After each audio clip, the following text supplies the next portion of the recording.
तू सालहा साल से खा रहा है और तेरे रिस्क में कमी नहीं आई। बस तू कल की फिक्र को तर्क कर और माजी से सबक ले।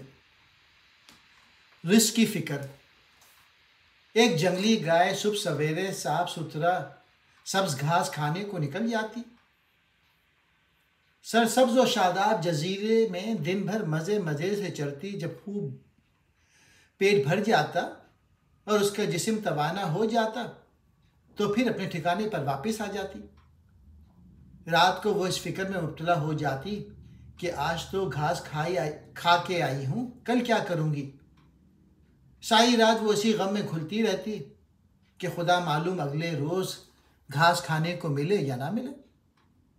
अगले दिन की खुराक की फिक्र जब उसको दामनगीर हो जाती तो इस गम में सुबह तक फिर सूख कर कमज़ोर हो जाती। दूसरे दिन सुबह सवेरे फिर वो चारा खाने पहुंचती और सारा दिन वो सरसब्ज और शादाब घास खाती रहती। जब वापस पहुंचती तो रात को फिर इस गम में घुलने लगी कि वह अगले रोज़ क्या खाएगी। कल की फिक्र में उसकी ज़िंदगी का बेशतर हिस्सा ऐसे ही गुजर गया।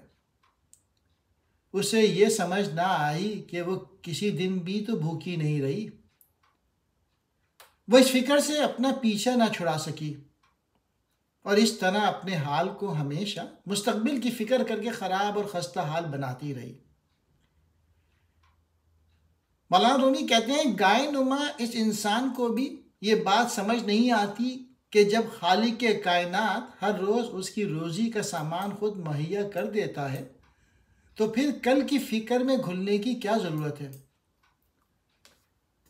अगर कोई थोड़ा बहुत गौर की ज़हमत करे तो हमें पता चल जाएगा कि ये गाय इंसान का नफ्स है और सरसब जंगल ये दुनिया है।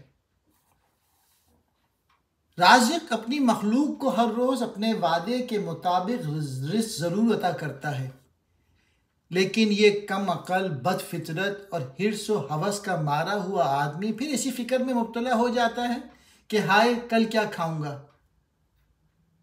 अरे खुदा की अता करदा अकल से ये तो सोच कि रोज़े पैदाइश से लेकर अब तक तू बराबर खा रहा है, तेरे इस रिस्क में कमी नहीं आई, तो इंशाअल्लाह ताला मुस्तकबिल में भी तेरे रिस्क का वही ज़ामिन है जिसने तुझे अब तक दिया है, आइंदा भी देगा।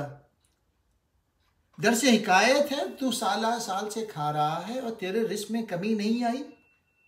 बस तू कल की फिक्र को तर्क कर और माजी से सबक ले।